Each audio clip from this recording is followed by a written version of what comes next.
Good evening. This is the first of what I expect to be a significant series of YouTube live events on Wednesday evenings. We may change to another time slot, but I'm wanting to keep it at Wednesday evening right now. My daughter will be coming back from Peru for a while, and I'd like to be around and available for her on the weekends if I can see her. A couple of quick points. I think, 1 minute late. And actually, sometimes that's pretty good for me. We've had a lot of business going on, or a very busy day. The first reason is I've been seeing patients for K Health. You probably don't recognize it. I don't know how many people saw the videos I've done on it. Did a few videos on a thing called K Health. It's a very promising technology for medicine. It's like the deep blue of medicine.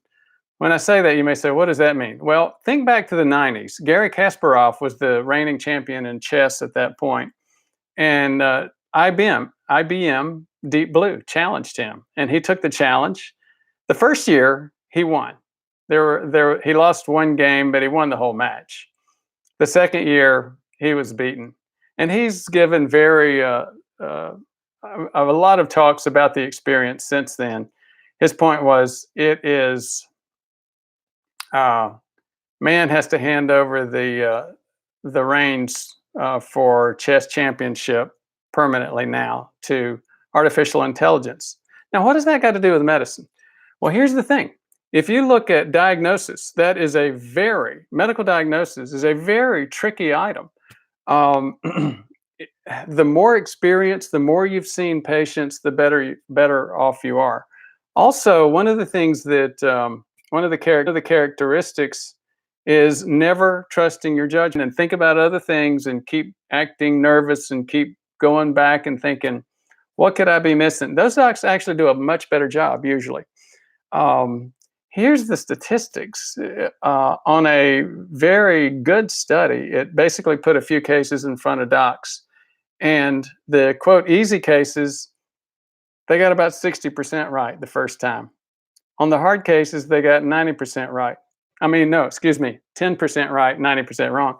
Now that sounds scary, doesn't it? Yeah, it does. I've made as I've mentioned many times, I made a living, a huge portion of my career, well over 2 decades, maybe close to three, being a medical director, supervising other docs as they went through these processes. Um, any human individual just doesn't have the realistic capacity to understand, to communicate effectively with patients and get everything the patient knows about their case out of that patient, and also have all of that experience. Here's yet another thing where the computer really helps. Um, the computer has the advantage of timeline. What I mean by this, if you look at the K Health app, they've got 5 million different interactions built into it. Now, so if a patient has seen 10, 15 doctors, something very unusual, like a pain in the left ear or something, maybe not a good example, but something very unusual in the first two visits that nobody would think is consequential. When you have the opportunity to have timeline analysis up until the 8th, 10th case, and you've got a diagnosis, that makes unusual things that seemed insignificant sometimes become very significant in retrospect. So the computer has the advantage of retrospect. Now, is this ready for prime time? Depends on what you mean prime time.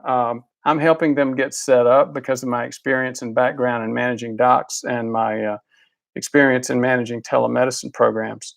Um, it's a very good group. It's not quite ready to add to some of the services that I provide with PrevMed. When it does become available, that is one of the things that I look to provide. So I just wanted to share with you an update on that. And actually, one of the things I'll do over the next few weeks, I plan to interview Ido Paz. Ido is the chief medical officer of KMD, K Health, And if you're curious about it, you can look it up on your I mean, you can look it up in the App Store on your iPhone. I'll show you. I'll see if I can find my K Health. Yep, that's my K Health app. And so what it does is you it asks you your symptoms, you enter them in, and then it starts telling you the probabilities. For example, okay, Ford, there are 673,000 men that had sore throat the same way that you did. 650,000 of them had a virus. The rest had allergies, et cetera, et cetera. So again, it's a great app. It's free. Go download it and look at it. The other thing I wanted to mention before we get started with dealing with questions is dysfunctional HDL. I had a couple of readers going back or viewers going back and forth on the issue of dysfunctional HDL. I didn't have time to respond earlier, but I have now, and I wanted to let you know I did go ahead and do an intro video to that topic. Now, what is dysfunctional HDL? Well, actually, all HDL is not created equal. You can see that in some of the tests themselves. But let's put the lipid screening.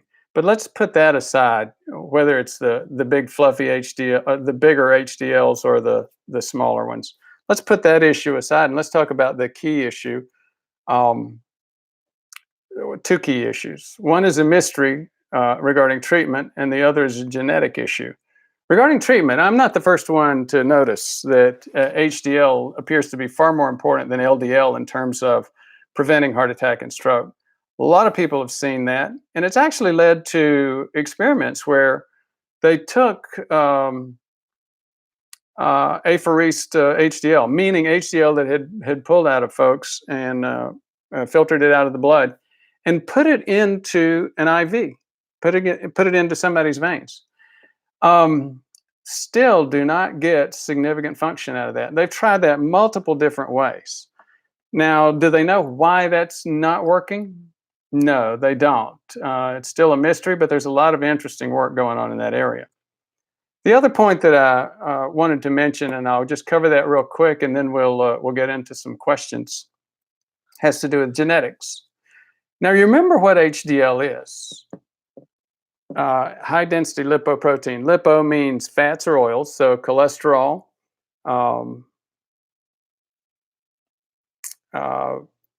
triglycerides, things like that, and oils. And the other piece to lipoprotein is the protein itself. Now, lipids are not genetically derived or designed or planned, or we don't have any plans for our lipids in our genes. Our genes determine our proteins. So at the bottom line, you'd have to start thinking, well, what's the protein in there, and are there variations? Absolutely, there's no question. There's actually a one type that's known. It's HDL Milano, or ApoA1. Remember, ApoA1 is the protein that you see in HDL, and ApoB is the protein that you see in the LDL, IDL, intermittent mediate density lipoprotein, VLDL, very low density lipoprotein, and chylomicrons. So let's go back to that ApoA1, because that seems to be the one that's really important. Are there genetic dysfunctions that we've seen? Yes, there are. Like I mentioned, Milano. And correct me if I'm wrong. Put it in the comments. I believe Milano was discovered, the Milano variation of ApoA1, and created a significant improvement in longevity, pushing 100 years for the people that had the Milano variant of HDL. So yes, unlike what one of the viewers commented, that the topic of dysfunctional HDL was a pseudoscience. No, it's not a pseudoscience. There's a lot of interesting stuff going on there. And I just thought I'd make you aware. If we get a few minutes a little bit later, I may cover some of the functions of HDL. We've talked about them in other videos. John did in a video he did on it, and I've done it in a couple of videos as well. And when this video that I taped today or recorded today comes out, it covers a great graphic out of a recent Nature magazine review on the topic. So let's get to comments. Nathan Perry, three thumbs up before event begins. That's rock star. Maybe I'm getting senile. Maybe I did that. I don't remember. But good to see you. Thanks for joining. Thanks for your interest. Roger Paulgard, why were you not concerned with your 20-year calcium score reduction and the possible releasing of hot plaque, but concerned about that when explaining the use of vitamin K2 method of calcium reduction? Well, let me be clear. I was never incredibly concerned about calcium K2 reduction. I did say, look, one of us, John, had mentioned a study which had some, what I considered and said multiple times, I think fairly weak evidence that removing calcium alone from stable plaque might be like removing the mortar from a brick wall. But that's concept, that's not evidence. I have seen no evidence that removing calcium from plaque actually made it weak. And I think I was clear about that. So I was did not have that much of a concern in that area. I'll tell you where my biggest concern with K2 has been, and it remains today, even though I'm getting much more interested in K2. I'm actually doing a series. I'm in the middle of doing the research phase for a series on K2. It's a thing called Fiddling While Rome Burns. There is so much there. At one time, there was so much excitement about K2. It seemed like folks were wanting to say, okay, you know what? Let me make sure. And you still see that on the internet. Let me just take my K2. Meanwhile, forget about insulin resistance, forget about diabetes, forget about the major smoking, forget about obesity, forgetting about the major things, the major lifestyle issues that drive heart attack and stroke risk. I hope that answers your question, Roger. Loretta Dillingham, good morning from Australia. My goodness, I am so excited, Loretta. I would never have imagined getting a morning viewer from Australia on the live event. Thanks for attending and thanks for pointing that out. Jim Maley, hi Doc. Lincoln Camargo, Lincoln from Brazil. Oh, we've got a contingent in Brazil. I don't know. I'm sure you guys don't know each other, so we've got a few patients as well. Thanks for making us aware. Gigi Friedman, we want a suspicious doctor versus a complacent doctor. Oh yeah, I do too. I do too. And here's one of the things that tickled me about that article about the docs that remain suspicious and were looking things up. I've done a lot of work with DOs. I've done a lot of work with foreign medical graduates, and I have found a lot of those docs to be extremely good, extremely conscientious. And in fact, when you look in the patient community, you look in the MD community, quite a lot of docs have, everybody has their prejudices sometimes. And I've seen prejudice against groups like foreign medical graduates. I had a chuckle when I reviewed that article and saw that, you know what, people that were more likely to look that up did better. And guess who they mentioned? Foreign medical graduates going back and being more likely to look it up. So thank you again for the comment, Gigi. Clinton Bird, if I'm Clint, if I keep taking minerals and doing exercise, will my endophyllin repair and my erections get better? Well, you'll have to clarify for me what endophyllin is. First of all, we'd have to make sure that that's what's causing problems with erections, Clint. And I think that would be get a little bit deeper. then we'll go on this video. Pardon the pun. I didn't mean. Gigi, sounds interesting. Georgia, hi from Belgium. Belgium, very good. Thanks for your interest. Babak Ganjavian and Babak, I hope I'm pronouncing that correctly. Hi, doctor. Hope all is well. What's your take on rapamycin? If MTOR is one of the causes of aging, blocking it should be beneficial. Dr. Adia is a big believer on this. You know, and I think what you meant was rapamycin, Rapamycin. I did a short series on that. Look up MTOR, autophagy, rapamycin. Well, Google Ford Brewer and those terms, and you'll get a lot of videos. Yes, there's actually a black market, I think, for rapamycin. MTOR, by the way, in case you don't know it, stands for mammalian target of rapamycin. So yes, this whole issue of rapamycin and autophagy is a critical issue, and it does appear to drive some significant determinants of health.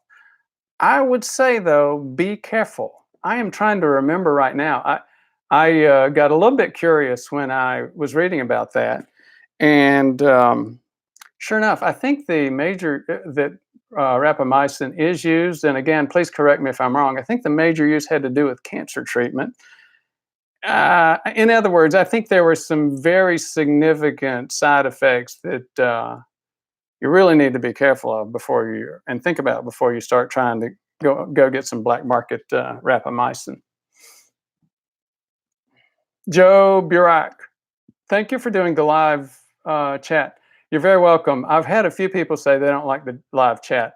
There's, I would guess, a little bit more of a focused, organized, controlled kind of mind. And as you can see on the live chats, it's sort of all over the place. But I enjoy both. I've really enjoyed the experience doing the live chat. I meant to get started on it a couple of years ago. Never did. That's a different issue. Won't go there. Thank you for doing the live chat. Do you see Cleveland Heart Lab releasing their HDL functionality test soon? Not in touch with it, Joe Burak. I would love for you, if you don't mind, just putting a little bit about what you know about that area on the comments page for one of the HDL videos. I would be very interested in finding, again, whatever you might know about it. Rob T07, hello. What is your opinion on D3 and K2 supplements versus D3 alone? I used to think, and we just discussed K2 a minute ago. I used to think that K2 was not a whole lot. And here's why. I first heard about it, I'm not sure, couple of years ago, and then started doing some investigation. I went straight to the randomized clinical trials, and there's not much there. And there's still not much there in terms of randomized clinical trials. Now, there are some that are going on right now, which should shed a lot of light on the K2 issue. But recently, I decided to go ahead and read some of the books that I've just been putting off in the K2 space. One of them is, I think it's K2 and the Calcium Paradox. It was written by a doc. It's a female doc. Can't remember her name right now.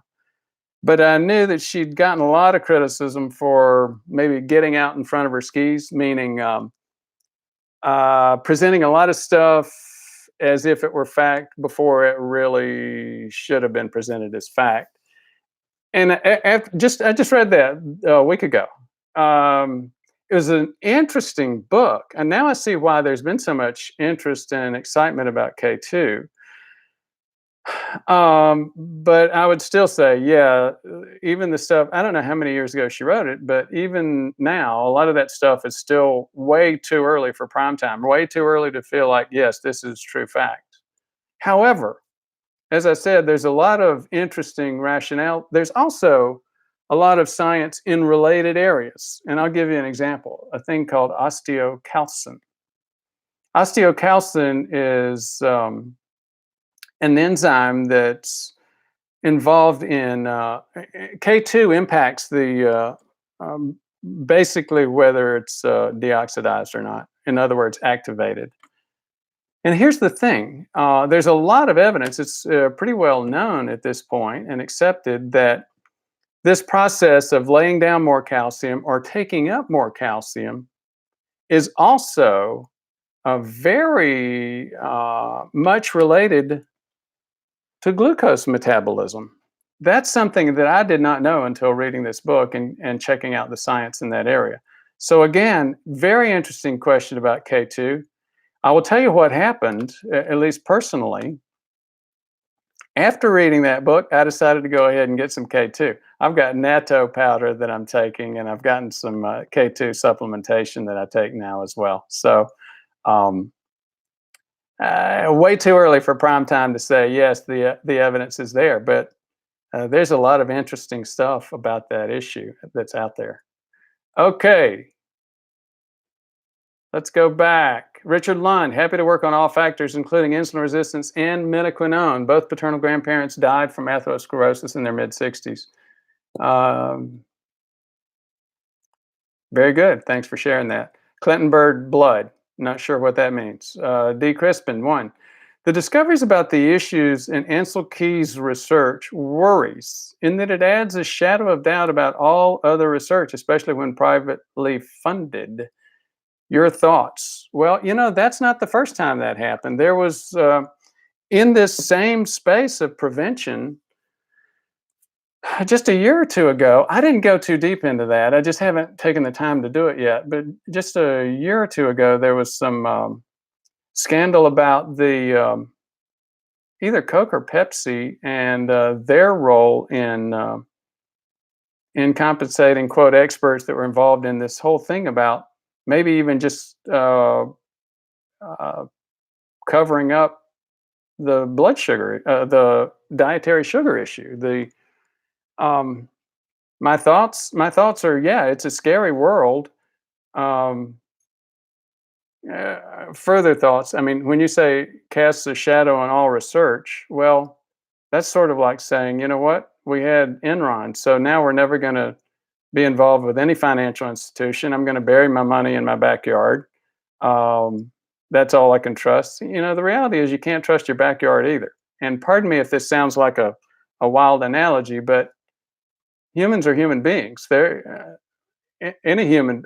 I don't trust researchers any more than I do bankers or any other type of human being. You have to watch what you're doing. Well, another component is this. So how do we watch people? I mean, we in different industries we watch them in different ways, but we also have an expectation that they're going to be bad eggs that need to be to watch for and filtered out when we find them. Okay, Babak Gunjavian, no, it's for transplant anti-rejection. Oh, I think that was for MTOR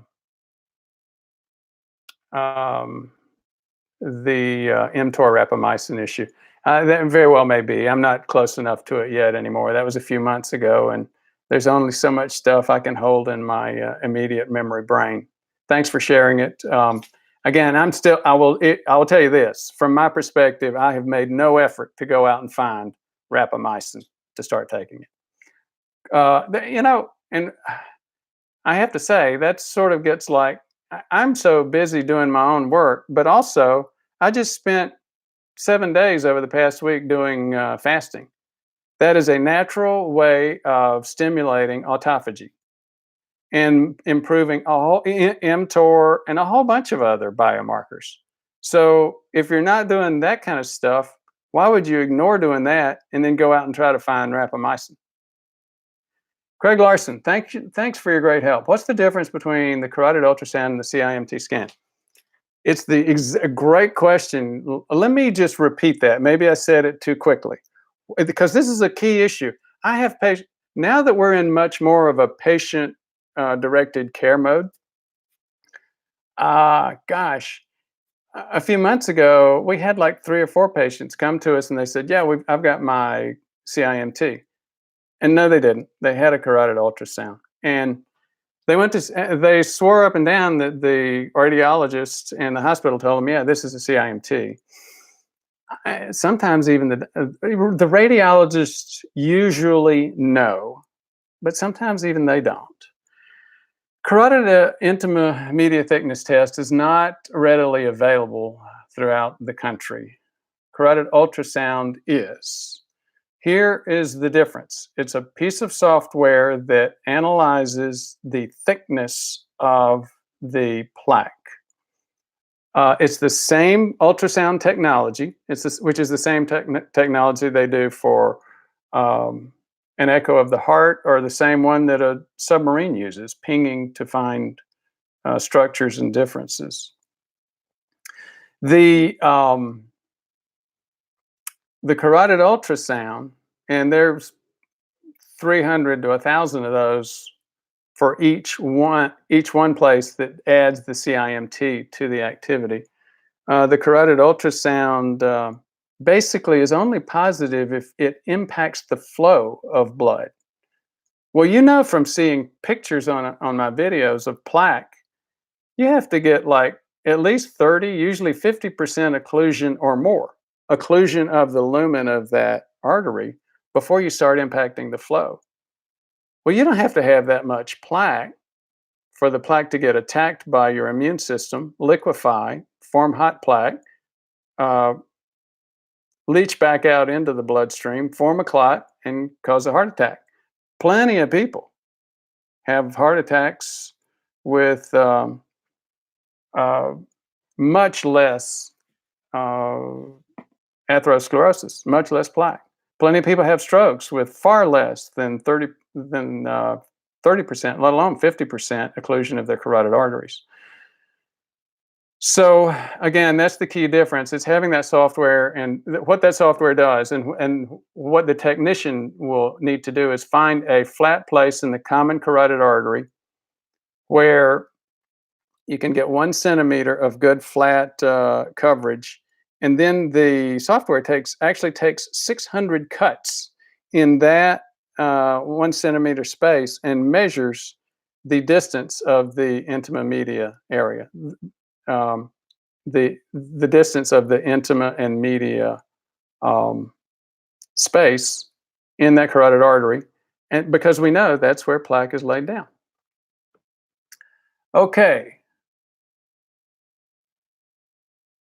David Cheney, does magnesium help reduce inflammation in the arteries? Magnesium is very helpful. We do recommend it. The issue is, the short story on magnesium is that even the federal government, USDA, the federal government tends to be very conservative on most of these preventive things. And even they will say probably a third of us are at least moderately magnesium deficient. So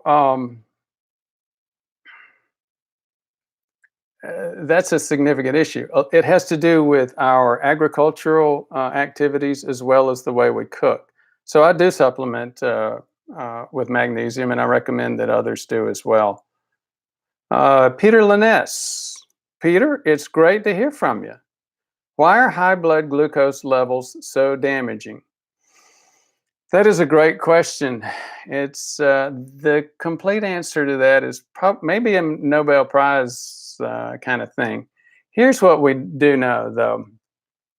If you damage that intima, that one cell lining of the artery, then what happens is glucose in the blood, LDL, the bad cholesterol, quote, bad cholesterol, end quote, the cholesterol in the blood is transported through those intima cells, and they get stuck in the media. That is the essence of plaque. And when you know that, and you know that the vast majority of plaque is made up by LDL, then you begin to understand why we got redirected and went down the wrong path for so many decades as a country, as a culture, thinking that LDL cholesterol was the problem, because plaque is made up of cholesterol. What we didn't realize was that the real problem was damage to that arterial lining. Now, why is that plaque a problem? Again, Let me just add another analogy. Most people think of arteries as like a drain, the drain in your shower. Um, it gets clogged with hair, and it slowly gets to, if it gets enough hair in it, it slowly gets to where it can't pass water anymore. That's not what happens with arteries at all. Um,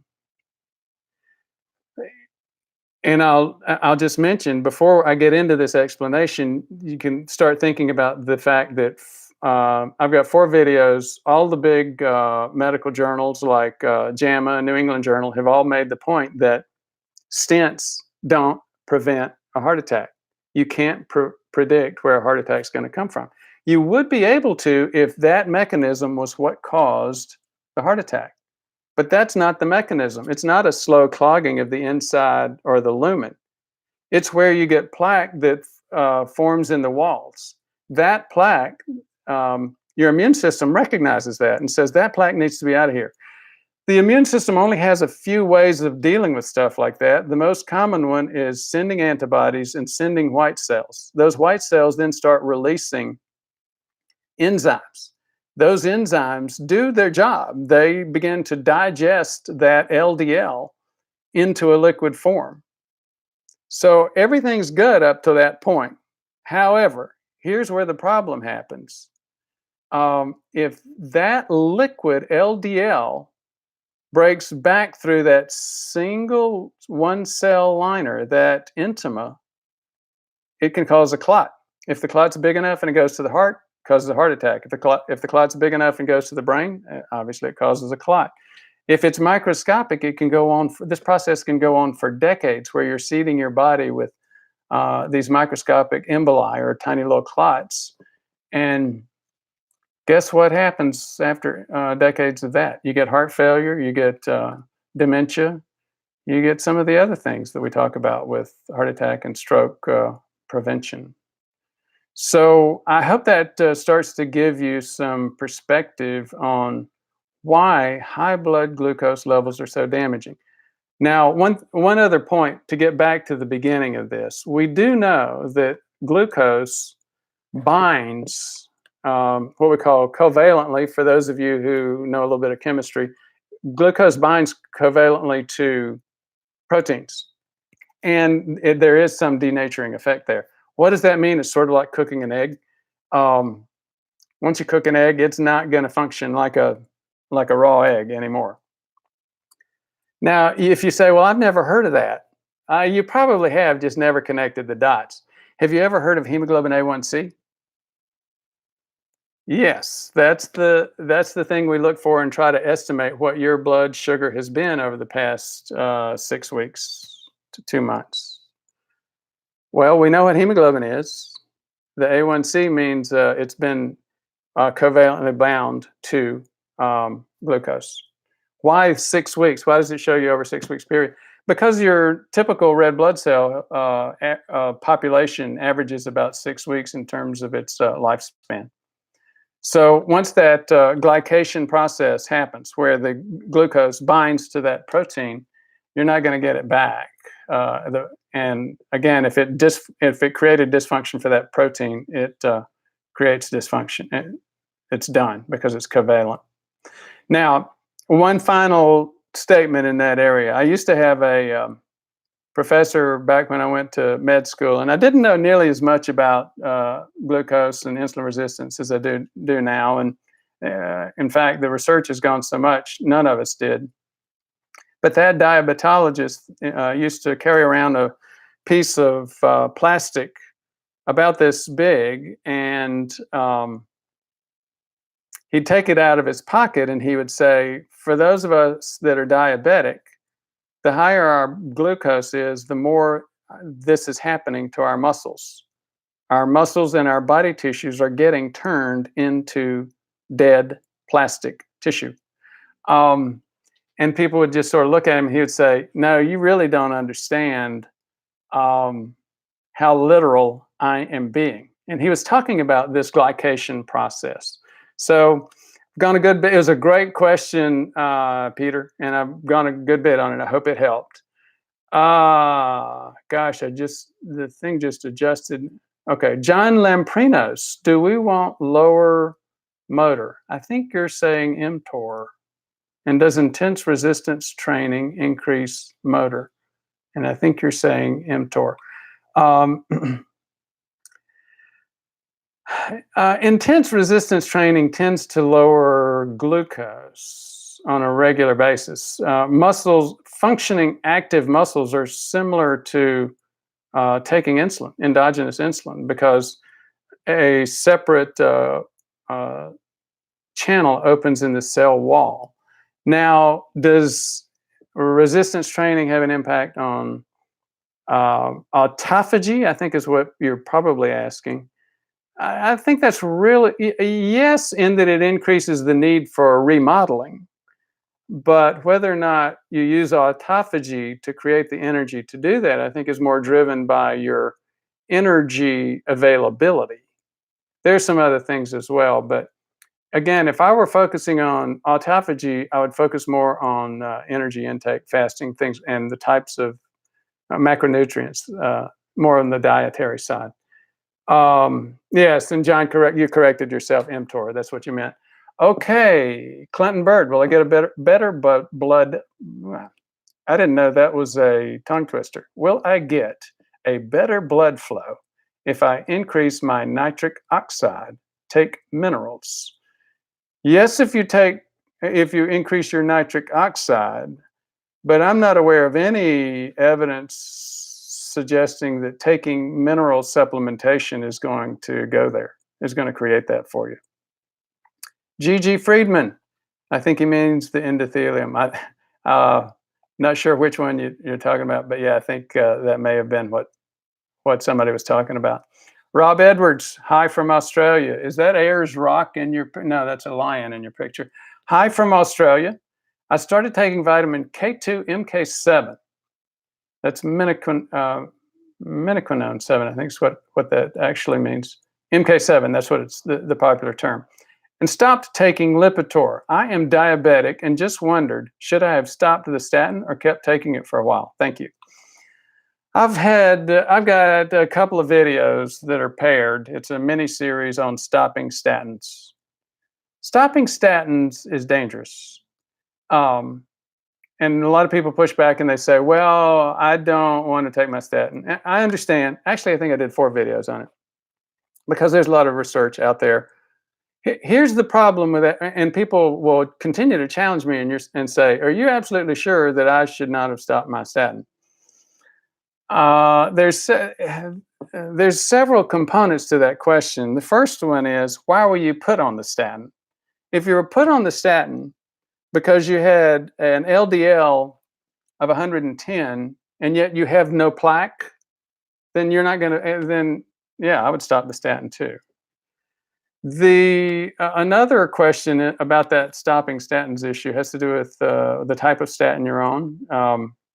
I have only prescribed Lipitor once that I can remember. And it was in a patient that dutifully tried every other type of statin we have. And he needed a statin. He knew it. He agreed to take one. He agreed to try the others. And for some reason, Lipitor was the only one that he could tolerate. But Lipitor has shown evidence that it doesn't. Lipitor is great, as are all the statins, great at lowering LDL. But again, half the people that have a heart attack or stroke have a normal LDL.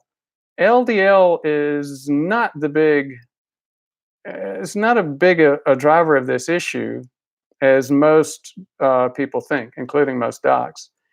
It is an issue. It is a driver. As we've started to get more experience with the PCSK9s, we have seen yet further evidence that dropping LDL does help in terms of risk. But again, it's not the major issue. It's cardiovascular inflammation. Lipitor is not as effective at managing cardiovascular inflammation as some of the other statins are. We used to do some KIF6. Well, I'm probably getting a little bit too complicated on that answer. I'll just say I have taken a whole lot of people off of Lipitor and putting them on Crestor, and starting to take a significant number of people and put them on Livalo, pitavastatin. Livalo or pitavastatin is a great statin. Unlike any of the others, it actually appears to improve insulin resistance. I have not used much of it until very recently because it's so expensive. Unlike Crestor, which is now gotten much more affordable. We're now. I had a patient notify me recently. Again, neat things you learn from patients. He had started to find it available at a much better price on a Canadian pharmacy. So that's what we're doing in terms of statins. And again, maybe I complicated that answer a little bit, but I hope that was helpful. Brian Fredette, or I hope I pronounced that correctly. Did you see Dr. Ali's YouTube on how HDL leads to longevity? I did see, I don't know if it was Ali, that sounds right. I did see a great video by a cardiologist, and it was very well researched, and it was on this topic. I think it was Dr. Ali. That was a fascinating video, and I think hopefully it will lead many others to relook at, quote, bad cholesterol, or LDL. Rob T07. I will say this, though, Brian, the whole concept that LDL is bad is not coming without any evidence. The only evidence out there is not just the fact that half the people that have a heart attack have a normal LDL. There are tons and tons of evidence associating risk with, or there is tons of evidence associating risk with LDL. I think in the end, it's going to end up being a debate very similar to the macronutrient debate, plant-based versus low carb. And I think similar to that debate, we're going to find that it's a little bit more complicated than what most of us think walking into that debate. Okay, Rob T07, I suppose my real question about K2 was whether it increased absorption and utilization of D3 versus taking D3 alone. Here's the assumption, Rob. The assumption is if you take D3 but you don't take K2, then you're not really helping. The D3's having you absorb the calcium, but you're putting it in arteries and places other than the bone. I've seen this a million times in less scientific stuff hawking K2. What they don't do, and I can tell you, I mean, I'm pretty sure right now that it's not very clear in terms of scientific evidence that if you take a D3, it's all going to go to the wrong place and into your arteries. And if you take K2 with the D3, it's going to go into your bones, like everybody on the internet says. I think I think they're getting beyond their skis on that issue. I think there's not a lot of evidence out there for that, if any. Now, if anybody does know of significant scientific evidence, I would love to see it. I think that would be some very, very interesting, exciting information. I hope that helps, Rob. David Jones, following your fast, did you notice elevated heart rate or other sensations when first refeeding? The most common thing you see with refeeding is loose stools and diarrhea. And I usually have a little bit of that after my 2-day weekly water fast. I was surprised I didn't have that the first night. And I went out and had a steak and a glass of wine. So I fully expected to have some problems. I did not. I did the next day. I think I overate a little bit. I don't have breakfast. I still remain on as much as I can on a narrowed feeding window during the day, time restricted feeding. So after my fast, I had a nice little 8-ounce steak and the glass of wine, and I didn't eat again until noon the next day, and I was very hungry. That shouldn't be a surprise. And I ate a lot, and I had some diarrhea after that. But that was really the only episode I've had. And I didn't mean to turn this away from elevated heartbeat, but I'm not familiar with. You could get a whole bunch of things as you start refeeding. But again, that's the most common thing I see, and that's pretty reliable, the loose stool. Rob TO70, how do you recommend getting our DNA tested? Oh gosh, the thing just, um, many people are concerned with giving this data to popular companies we see on TV and online. Well, I will tell you this, if you're concerned about somebody getting a hold of your DNA, don't get it tested. I don't think it's that, I don't think you can protect it right now. I'm not too concerned about my DNA. I've had it tested multiple times. Oh gosh, the first time was over a decade ago, maybe, I think over a decade ago, back with 23andMe. They still have my stuff and my information. I'm sure they continue to check it, and because I know they continue to send me emails on things that they find. Um, I work with a genetics lab, My Genetics. That's the only lab in the country, or at least that I know of, and that they know of, that offers commercially haptoglobin. If you don't know what haptoglobin is, it's a critical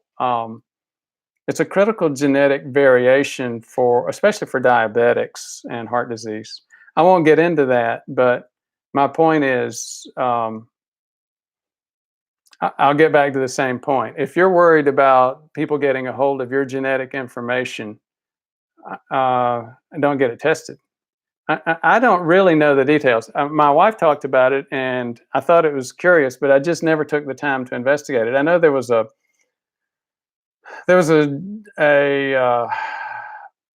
conviction, I think, of a murderer based on something like 23andMe a year or so ago, and there was a big flap over that. And I don't think we have reliable control on that issue at this point. I may be wrong. Again, may be wrong in anything that I'm talking about. Please, if any of you know for sure that it's another story, would love to hear about it. Okay, David Jones, the easy sell point for me is that it's easier doing an hour in the gym 3 to 4 times a week versus 4 hours 3 times a week on a dialysis machine. Well, thank you very much. I'm going to generalize that comment, David. He said, and I'm not sure what he was referring to, but he said, the easy sell point for me is that it's easier doing 3 or 4 hours in a gym in a week versus 4 hours 3 times a week on a dialysis machine. The bottom line is, it is always easier to prevent. I mean, it's a hassle. It's a lot of work. You know, fasting, for some version of fasting for a regular basis and for 7 days, and all of those things are hard. One of the major benefits of the FMD, by the way, is that if there's an easy button for fasting, it is FMD, fasting mimicking diet, or Proline. Proline's the proprietary commercially available one, but you can do your own fasting mimicking diet. I would not argue with Dr. Longo when he says it's not the same. Not going to go there. Bottom line, back to your point. Prevention is hard, but it's not nearly as hard as cleaning up the mess. Lee Ginsburg, shout out, please. I'm not sure what that means, but I'll shout out for Lee Ginsburg. I guess that's what you mean. Peggy Johnson, I keep getting tired after I eat at lunch, after I do intermittent fasting. I have a tendency to hypoglycemia. I don't think that's that unusual. You know, it's healthy. The research out there about sleeping indicates that it's healthy to get about 7.5 hours of sleep a day. Where am I going with this? Here's where I'm going. It also, the research about sleeping also indicates it is very helpful to get a brief nap in the afternoon. So I do that. I don't call it intermittent fasting. I call it a time restricted eating window, or I call it skipping breakfast. I do that. And I do get a little bit tired after lunch as well. I have it planned where, if I can, I take at least a 10-minute nap. I will say this. Let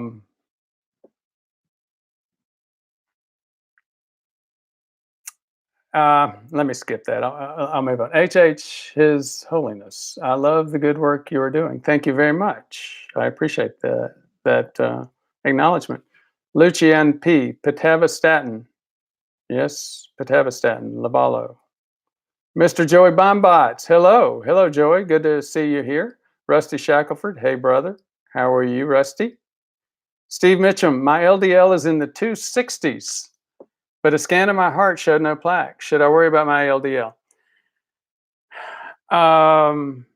Well, Steve, I really appreciate you putting that out there publicly, because it gives me an opportunity to make a plug for stuff, for something that most people don't know about, but it's a common issue. It's called familial hypercholesterolemia.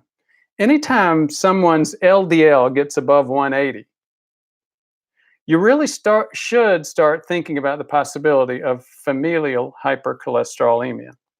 Now, it's not that common. We don't really know whether it's 1 in 200 people or 1 in 500 people, but that's still a very significant number.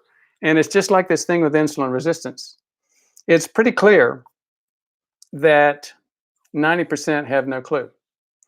Now, for most people that have an LDL in the area of 200 or above, I strongly recommend that you do get the genetic testing. And here's why. I'll tell you in just a minute. A lot of FH patients do very well despite having LDLs higher than your level and higher for a long time. But it's when you start adding on something like insulin resistance that creates the coup de grace, and that really starts doing the damage. But let me go back and make the point about why I recommend the genetic testing. You don't find a patient when you find a positive FH, you find a family. And usually the family's not going to have any clue.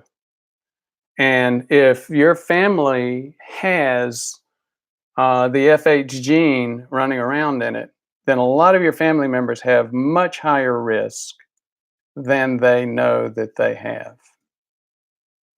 Now, let me go back and put this in perspective with a conversation we were having earlier, that LDL is not a major player in heart attack and stroke. It is a player. And I think it was Dr. Ali or someone who was talking about higher levels, increased lifespan. Let me tell you something. People that have LDLs 200 and above, 350, 450, 500, their lifespan is not increased. And Dr. Ali I never heard him say anything like that. I think some of the points that they're making is that there is very significant variation. It's probably not anybody above 100 has significant risk, and that should be driving our treatment and prevention protocols. Now, let me just make another comment or two. Go look, watch my video, Susan's FH story. Susan has familial hypercholesterolemia. She was in her 30s. She went out hiking in California. She's developed some significant chest pain. She went to her doc, again, a woman in her 30s coming in with chest pain. What do you think he said? He said, I think you're anxious. I think this is emotional. Come back and see me in a month if you still feel bad. Well, she came back in 2 days and she said, look, I feel bad and I want you to test my cholesterol. And guess what? Her cholesterol was over 400. So she did. She ended up going immediately into the hospital and getting a quintuple bypass, I think. Now, so yes, you can get into some significant challenges with FH. Now, here's the thing to know about that, though. She was also smoking at the time. So here, let me tell you the rest of Susan's story. And again, go look at the video. So she gets the bypasses done. She gets tuned up again. She goes out. She starts getting nervous about her FH. Then she starts eating. And then she ate too much. She went from 130 to 250 pounds. She doubled her weight. Sure enough, 15 years later, she had a significant problem again. And this was still a relatively young person to be having yet a second group of bypasses. But let me finish the story. So then that motivated her. She lost half of her body weight. She's back down to 130, and she's what, in her 70s now, and feeling great, doing great. So the reason I went through the details of that story is this: FH patients do seem to have a decreased capacity to weather the other challenges like insulin resistance or smoking or obesity. I've got a lot of FH patients. They tend to do fairly well so long as they keep everything else in line, and the only thing they're having to worry about is that super elevated LDL. So, Steve, thank you very much. I think your willingness to share that created a big opportunity to share some very important information that's killing people that they're just not aware of. Lucian P. Steve, what's your HDL? How's the ratio? I would be more interested in your triglyceride over HDL ratio. David Ivers. Good to see you here, David. Thanks for joining. Hi, just checking in. Joey Boombox. Bad cholesterol was a definition made up by the marketing. Uh-oh. I tell you what, this thing is so jumpy. I lost your, it sounded like you were getting ready to say by the bad marketing guys in Big Pharma. I've got plenty of my own arguments with Big Pharma. I don't think this was all created by Big Pharma. Go to ask 10 docs, at least, usually 10 out of 10, at least 9 out of 10 usually will say it's LDL. So I don't think you can blame that on Big Pharma. And again, I think it's more complicated than saying LDL is actually really good for you. And unfortunately, I think that video by this Dr. Ali would imply that. And as I know, and as you see from dealing with familial hypercholesterolemia, that's not exactly the case. Okay. Lucian P., the highest cholesterol I ever had was 200 plus LDL, but after a year on a statin, it went all the way down to 100 or so. Well, Lucian, let me just share this. This is a good point too. Lucian P. says, the highest cholesterol I ever had was like 200 plus LDL. But after a year on a statin, it went all the way down to 100 or so. So that means I'm okay, right? Yes, but FH will often, the LDL in FH often responds very well, and you can often get it down to 100 or less. I still go back to what I had originally said. Anybody that ever has an LDL of 200 or above, I would recommend getting the genetic studies to look at FH. And again, it's not so much for you, it's for your family. Ray Brook, low cholesterol is dangerous also. Absolutely. Especially, I mean, you see a lot of people whose cholesterol levels get down to 20 and 30. I had a patient who was just came to me after an event, and the surgeon and the cardiologist were both keeping her at LDLs in the 20s and 30s, and that's not a good thing either. Steve Mitchum, thank you, Doc. That's great information. You're very welcome. Thank you for asking about it. Lucian P., how is low cholesterol dangerous? Well, most of the cells in your body use and need cholesterol to make things like the cell wall or the cell membrane. With plants, it's called a cell wall. With us, it's a cell membrane. Here's the other thing, though.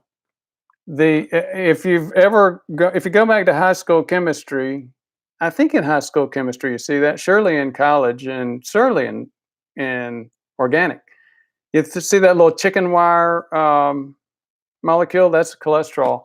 And when you look at all the hormones that are made from it, it is the building block for hormones.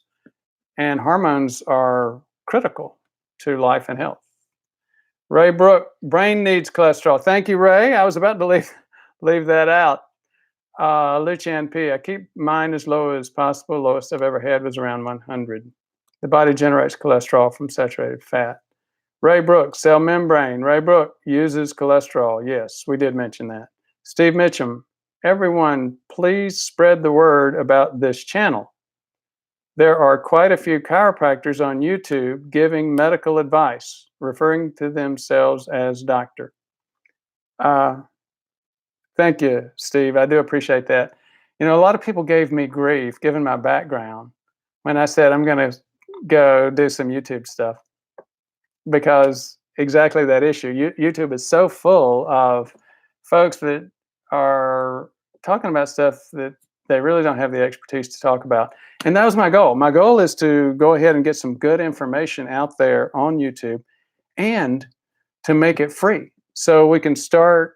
I mean, again, it's not like we don't have a problem. We've got 80 million Americans with insulin resistance cooking their arteries. 90% don't have a clue. We've got what is it? 60 to 80, more like 80% of strokes, even according to the CDC and their conservative estimates, 60 to 80% of strokes should be prevented. All this stuff shouldn't be happening. That's why I started off in ER and immediately said, whether I like it or not, I always hated education. Pardon me, you're getting me on a rant here. If there was one job I never wanted to be, there were two jobs. One of them was to be a librarian, and the second one was to be a teacher.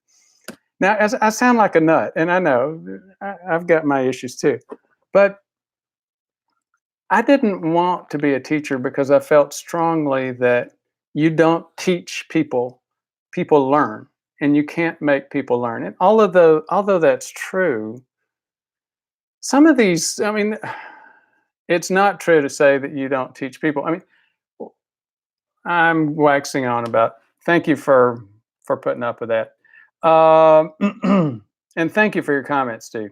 David Jones, have you ever had what feels like a niacin flush the day following the main flush? I always take my niacin following lunch. Wonder if some of it gets stored into ADAP. Yes, David. If you look, especially if you take some of the wax matrix versions, Enduracin or Rugby brand, both I think are wax matrix versions where it's the same niacin, but you have like a little wax honeycomb, and it slowly metabolizes that. I mean, typically sometimes you'll see it 8 hours later, sometimes you'll see it 12 hours later if you get a flush. Is there storage? I'm not saying there isn't. I don't know that for sure, but clearly you can get very late flushes. David Jones, bugger fat fingered? Not sure what that means.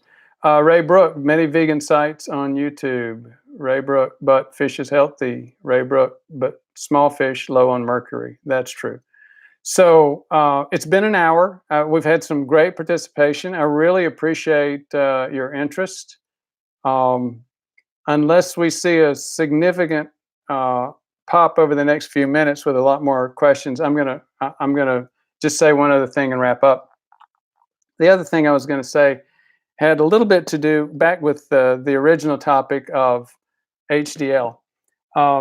Most of us tend to think of HDL. You know, LDL transports the cholesterol from the stomach or the intestines out through the bloodstream to the peripheral body parts, and that HDL brings it back. You've seen many of those things.